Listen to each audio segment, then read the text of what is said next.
अगर श्रीलंका में महंगाई है तो भारत में क्या है? भारत में भी तो पेट्रोल, गैस, डीजल सब का भाव, सीएनजी का भाव हम लोग देख रहे हैं, प्याज का भाव हम लोग देख रहे हैं। इस देश की क्या हालत है? क्या इस देश की जीडीपी को देखिए, इस देश में महंगाई को देखिए, इस देश में भ्रष्टाचार को देख लीजिए, इस देश में बेरोजगारी के दर को देख लीजिए, इस देश के जो आर्थिक स्थिति है उस आर्थिक स्थिति को देख लीजिए।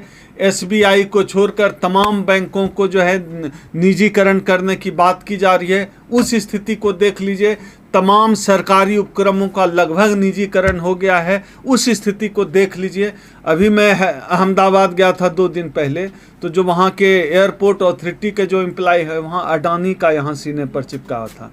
कितने शर्म की बात है, जहाँ कभी इंडिया लिखा होता था वहाँ अब अडानी लिखा हुआ है। मोदी जी का वश चले तो भारत का नाम बदलकर वो अडानी प्रदेश कर देंगे, जिस स्थिति में ला दिया है देश को। पर भारत तो कह रहा है श्रीलंका की मदद ऐसी स्थिति में आप समझ लीजिए भारत भी क्रांति के लिए बेकरार है।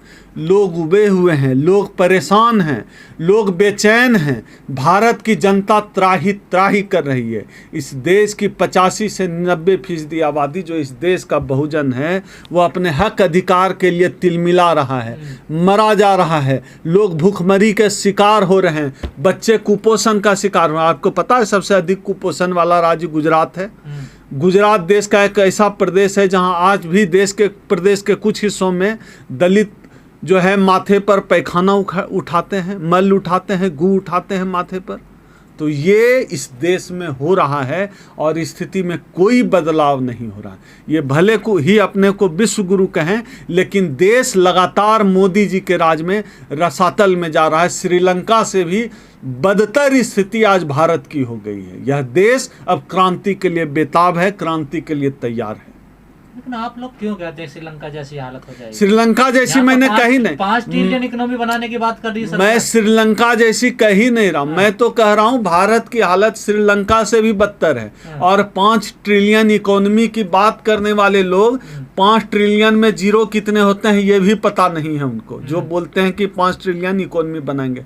देखिए, ये फर्जी बात करने वाले लोग हैं, ये दलित विरोधी लोग हैं, ये पिछड़ा विरोधी लोग हैं, ये जनता विरोधी लोग हैं। ये बहुत सारे सवर्णों को लगता है कि यह सरकार सवर्णों के पक्ष में काम कर रही है, लेकिन सच यह है यह सरकार किसी की भी नहीं है। यह सरकार केवल अपने पूंजीपति दोस्तों की है। यह सरकार अडानी की है, यह सरकार अंबानी की है। यह सरकार इस देश के जनता के साथ नहीं बल्कि इस देश की जनता के खिलाफ है। इस सरकार का पूरा एजेंडा स्पष्ट है, आप देख लीजिएगा। मैं बता रहा हूं, हम चाहते नहीं कि ऐसा हो। हम नहीं चाहते कि मोदी जी को भी झोला उठाकर भागना पड़े, लेकिन जो स्थिति मोदी जी बना रहे हैं उस स्थिति में हो सकता है यह देश भी गृह युद्ध की आग में झोंका जाए। हम लोग हिंसा के खिलाफ हैं। जो श्रीलंका में हिंसा हो रही है हम उसके खिलाफ हैं, लेकिन सरकारों को भी चेत जाना चाहिए, सरकारों को भी समझ जाना चाहिए। जो डीजल पेट्रोल कभी 60-70 रुपये हुआ करता था आज 100 के पार चला गया है। आमदनी है नहीं, आमदनी पहले के मुकाबले कम हो गई है, पर कैपिटा कम हो गया है, अनएम्प्लॉयमेंट रेट बढ़ गया है, जीडीपी माइनस में जा चुकी है, लेकिन महंगाई अपने चरम पर है। अर्थव्यवस्था का भट्ठा पूरी तरह से बैठ चुका है। विश्वविद्यालय में शिक्षक नहीं है, छात्र नौजवान सब परेशान हैं। जहां विश्वविद्यालय है वहां रेगुलर जो है एग्जाम नहीं हो रहे हैं, क्लासरूम नहीं चल रहे हैं, कहीं टीचर है तो कहीं बेंच डेस्क नहीं है। ऐसी स्थिति में यह देश चल रहा है। इस देश से आप उम्मीद क्या कर रहे हैं? और सरकार लाती भी है स्कीम तो 4 साल के लिए फौजी बनाने का स्कीम लाती है, अग्निवीर स्कीम है। इन लोगों से सिर्फ आप हिंदू मुस्लिम दंगा करवा लीजिए भाजपा वालों से। ये लोग देश चलाना नहीं जानते हैं। इन लोगों को पता नहीं है प्रशासन कैसे चलता है, देश कैसे। डंका बज रहा मोदी जी का। मोदी जी का जो डंका बज रहा है हम लोग तो देख ही रहे हैं। इस बात से आपकी सहमत हुआ जा सकता है जैसे कि डीजल पेट्रोल 70 रुपया से 100 पार कर गया तो मोदी जी का डंका बजा। मोदी जी ने कहा बहुत हुई बेरोजगारी की मार, अब की बार मोदी सरकार हर साल 2 करोड़ लोगों को रोजगार देंगे। अब कह रहे हैं कि जो है हम आने वाले 1.5 साल या 2 साल में जो है 10 लाख रोजगार देंगे। तो डंका तो बज ही रहा है। बेरोजगारी दर पिछले 48-49 साल में ऐसा नहीं था इस देश में। मोदी जी का डंका ही तो बज रहा है। प्याज और तेल की कीमत आसमान छू रही है, तो मोदी जी का डंका ही तो बज रहा है। कहा जा रहा है कि श्रीलंका में भी धर्म के नाम पे राजनीति हुई, वो भी एक कारण रहा। बिल्कुल, सिंघली और तमिल का जो मामला है वो किसी से भी छुपा हुआ नहीं है। वो मामला वहाँ भी वही हुआ था।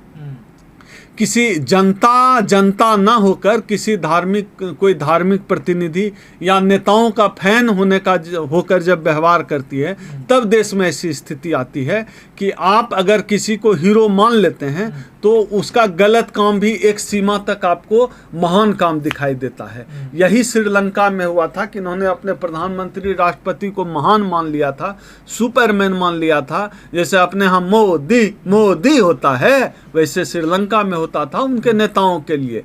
तो जो लोग, इनको लगता है कि इन भक्तों के भरोसे, जो लोग मोदी करते हैं उनके भरोसे ये सरकार चल रही है, वहाँ भी भक्तजन ही सड़क पे उतरे थे और इस देश में भी अब भक्तजन ही सड़क पर उतरेंगे।